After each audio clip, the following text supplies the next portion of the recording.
Las estadísticas muestran un aumento preocupante de la pobreza en el país, pero para conocer características de esta situación y de la gente que ha caído en pobreza, quizás haya que indagar un poco más que los números, poder saber, por ejemplo, qué tipo de pobreza tenemos en San Francisco y en la región, qué nos iguala o qué nos diferencia con otros sectores y con otras regiones del país.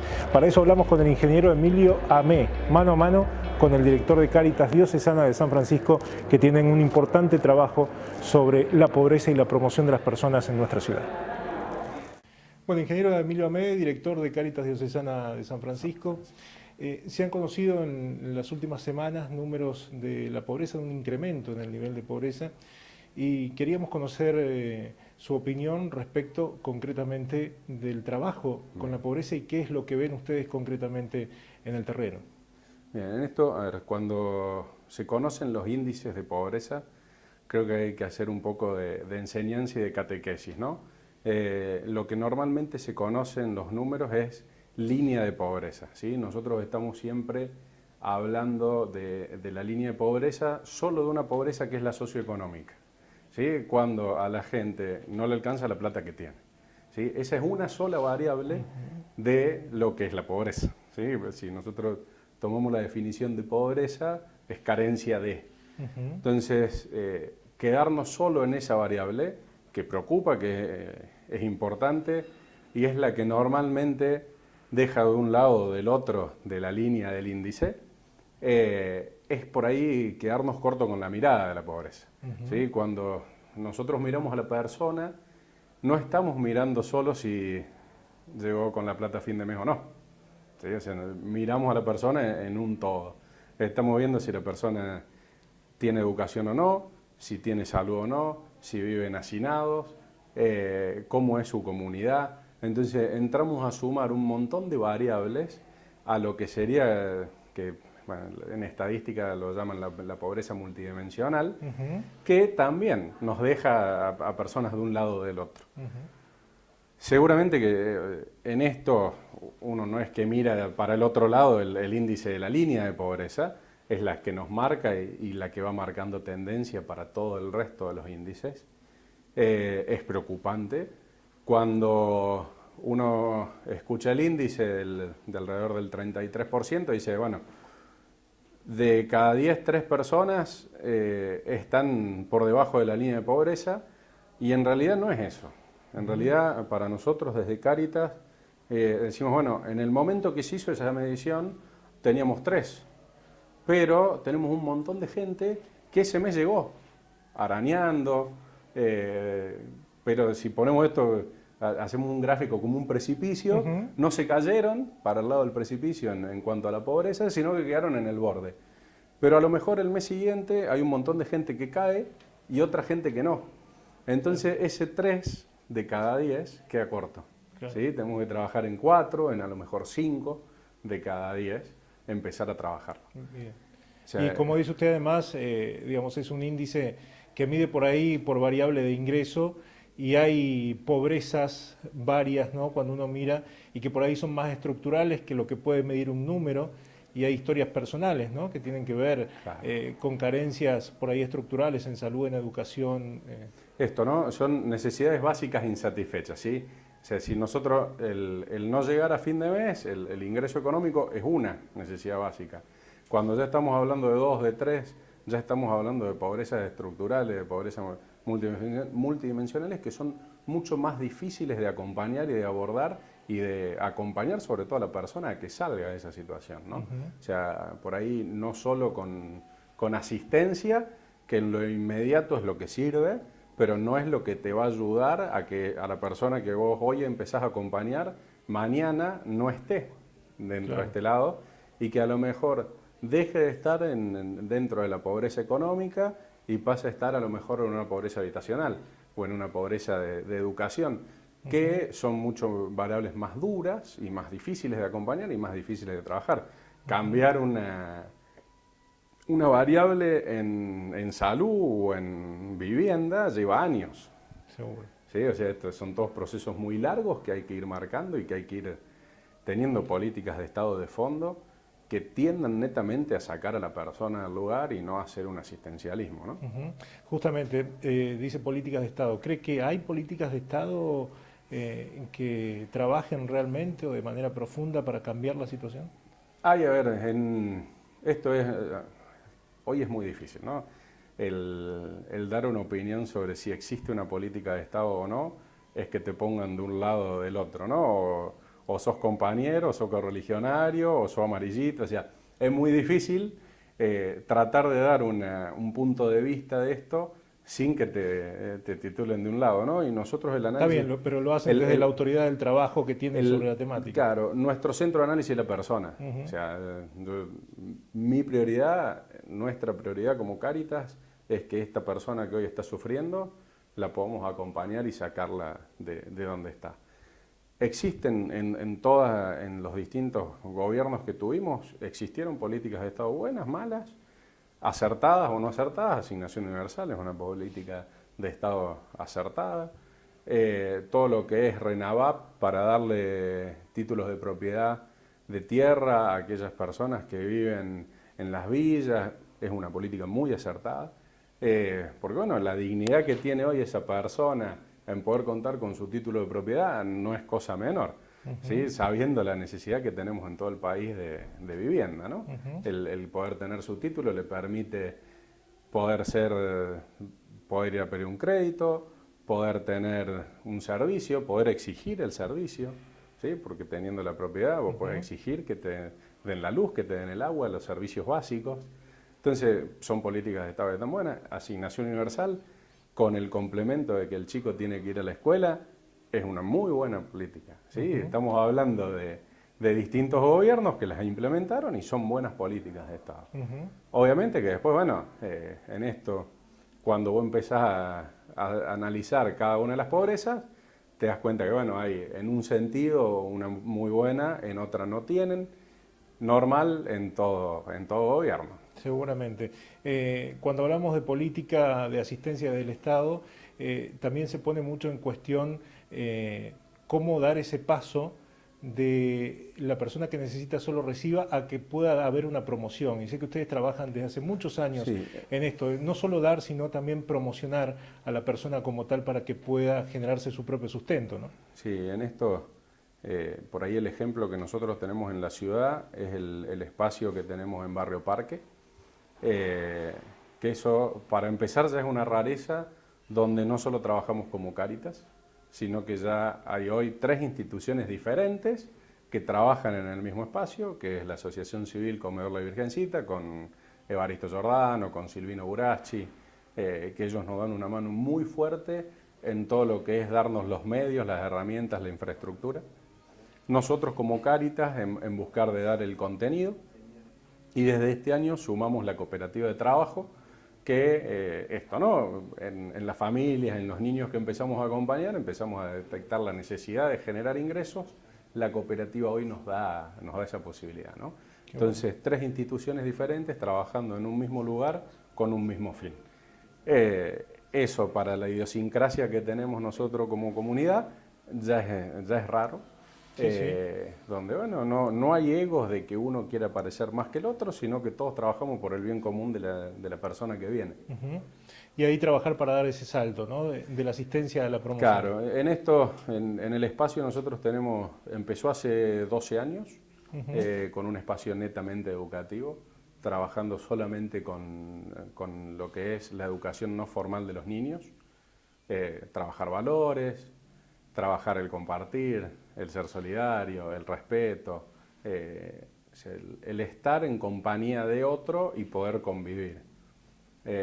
Nos dimos cuenta con el tiempo que trabajar solo esto con los niños era quedarnos muy cortos. Al chico nosotros venía al espacio 2 o 3 horas al día, todos los días de la semana, pero después el resto del tiempo estaba o en la calle, en la escuela si es que iban, o en la casa. Entonces dijimos, bueno, de la calle, ¿cómo lo sacamos? Abriendo más tiempo nosotros el espacio. Entonces, de estar de las 4 de la tarde a las 6, abrimos de las 3 a las 7. ¿Cuál es el segundo aspecto que podemos trabajar? La familia. Bueno, empecemos a sumar actividades para que cuando el padre, la madre traiga al chico al espacio, también se quede. Entonces ahí sumamos el año pasado un hogar de día para acompañar familias o personas que tienen problemas con las adicciones. Entonces, cuando vos el foco lo sacaste solo de lo micro, que es el niño solo, y te subiste un poquito y ya vas al primer entorno, al primer núcleo de amor, al que tiene que contener, al que, si nosotros tenemos un problema, ¿a quién es al primero que recurrís? A tu hermano, Sí, a tu sí, papá, sí, a tu la mamá, familia. a tu familia. Entonces sacamos el foco del chico, lo subimos a la familia y empezamos a trabajar ahí esto, ¿no? De poder sentar a toda la familia en la mesa y compartir una merienda. Y darte cuenta que a lo mejor en la misma casa vivían 16, 17 personas y que no compartían la comida. Claro. O sea, todos comían en distintos horarios, a cualquier hora, y no generaban ese lugar de encuentro, ese lugar de compartir, donde, bueno, nos escuchamos, donde preguntamos cómo está. En mi casa era muy común que a la noche, cuando mi mamá llegaba de dar clase, la esperábamos para comer los días que ella daba clase, a las 10 de la noche, terminaba, venía y nos preguntaba qué hicieron hoy, cómo le fue en la escuela, Claro. nos marcaba si no había mucho una tarea, si Sí, sí, había sí, que un ponerse a lugar de hacerla. encuentro Bueno, el donde... generar eso con esto, ¿no? Algo tan simple como generar el encuentro de la familia. Y ahí entras a acompañar un montón de cosas, porque empezás a ver que los padres le empiezan a dar cariño a los chicos, besos y abrazos. Nosotros esto, o sea, trabajamos mucho con el tratar de aprenderle el nombre a cada chico que viene, en recibirlo con un saludo, con un beso, con un abrazo, con una demostración de cariño, de afecto. Por ahí los padres tienen mucho problema de consumo, entonces no buscamos que dejen de consumir, o sea, porque eso es netamente una decisión de la persona.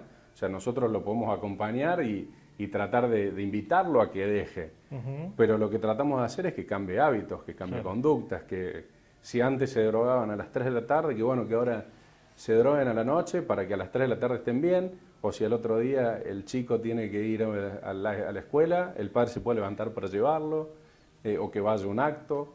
Entonces, bueno, el trabajar desde la familia y con las cuestiones básicas de contención que tiene la familia hace que avancemos hasta por ahí mucho más rápido de lo que avanzábamos solo con los chicos. Bien. Y como institución, ¿sienten que llegan a ese objetivo de promocionar? Digo, uno cuando trabaja con la pobreza generalmente a lo mejor siempre siente como esa insatisfacción porque quiere hacer cosas que por ahí es difícil alcanzar. Las realidades son muy distintas, las personas son distintas, entonces ese trabajo a veces es ingrato y a veces tiene la gratitud de esto, de lograr un encuentro, de lograr un abrazo, lograr un entendimiento, ¿no? Tiene muchas aristas, muchísimas aristas. La satisfacción de verle la cara a un padre, que te venga a la tarde y te cuente, hoy lo llevé a mi hijo a la escuela, o fui por primera vez a un acto y hablé con la directora, Sí. es inmensa.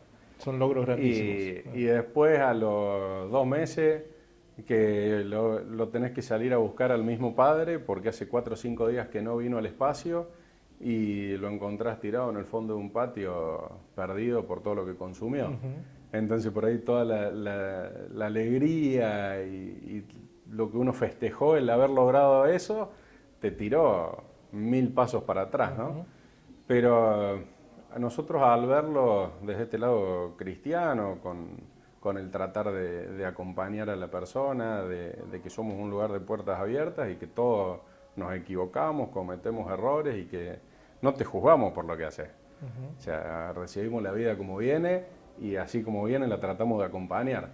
Entonces, por ahí las satisfacciones son más estas pequeñas cositas de que, bueno, hoy vino, estuvo bien, nos dio un beso, nos dio un abrazo él, a lo mejor nos dijo gracias y para nosotros eso es tocar el cielo con las manos, ¿no? Seguro. Pero bueno, también tiene lo otro, que uno se te intentó suicidar, que el otro no fue más porque se enojó con otro que venía ahí. Y bueno, trabajamos con personas y las personas no somos todas iguales, ¿no? Ante lo mismo no reaccionamos igual. Y bueno, tiene muchas cosas que hasta nosotros mismos no sabemos cómo acompañar y empezamos a pedir ayuda, que lo vamos a ver al Guille Dora, el psicólogo del hospital, para que nos dé una mano, y sumamos una trabajadora social, y buscamos ahora un abogado para que, bueno, muchos de los chicos tienen causas, tienen problemas en familia, tienen divorcio, entonces, bueno, buscas que ellos se sientan cada vez mejor y que por eso vengan, ¿no? Poder acompañarlos. Como participante delegado de la región centro de Cáritas a nivel nacional, tiene la posibilidad también de testear cuáles son las realidades. En función de esa realidad del país, ¿cómo describiría usted y qué similitudes o diferencias entre regiones hay? ¿Cómo es la pobreza que tenemos aquí en San Francisco, en la región, en la provincia de Córdoba? En Córdoba tenemos podemos dividirla en tres partes, ¿no? Lo que es Cruz del Eje de Anfunes, todo lo que es Tras las Sierras, con una pobreza muy cruda, muy difícil, con muy bajas posibilidades de generar recursos. Una pobreza por ahí mucho más similar a lo que es La Rioja, a lo que es Catamarca, a lo que es el norte del país, que tienen necesidades, carencias y pobrezas muy diferentes a las que existen en Córdoba. Que Córdoba, como por ser un conglomerado muy grande, tenés una diversidad distinta. No tenés el mismo caso de pobreza en cuanto a la generación de recursos como podés tener en Cruz del Eje. Y otra diferente es las que tenemos Río Cuarto, Villa María y San Francisco. En esas tres diócesis la realidad es bastante más parecida.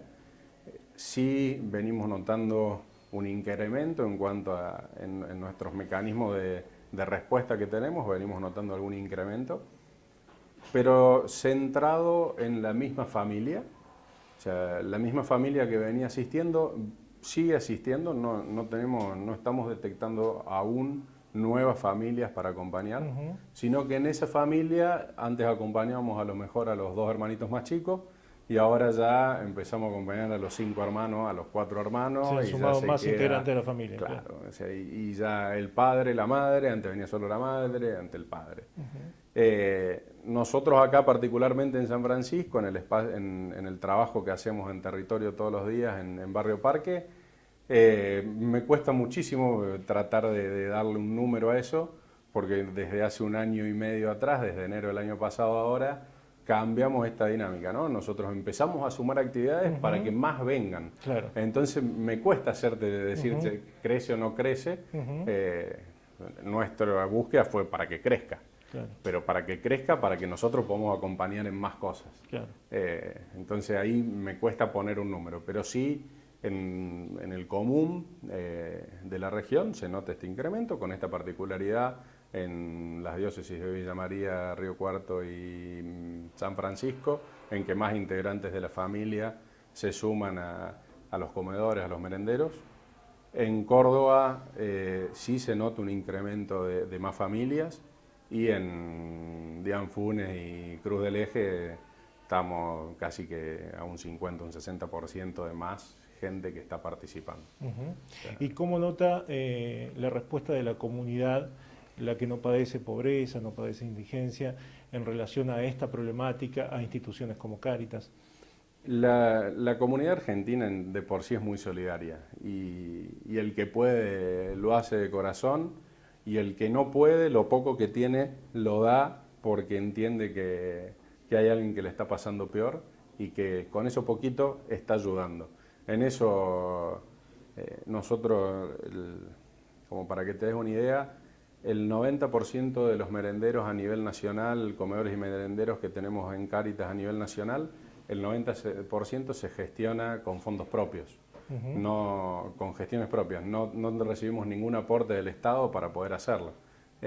Entonces, bueno, eso marca un poco también en cómo la comunidad nos acompaña, porque esa autogestión es pedirle a la misma comunidad en la que está y no recurrir al Estado como único medio para que nos subsidie y nos baje fondos para poder tener la actividad del merendero, ¿no? Bien, muy bien, muchas gracias. Gracias a vos.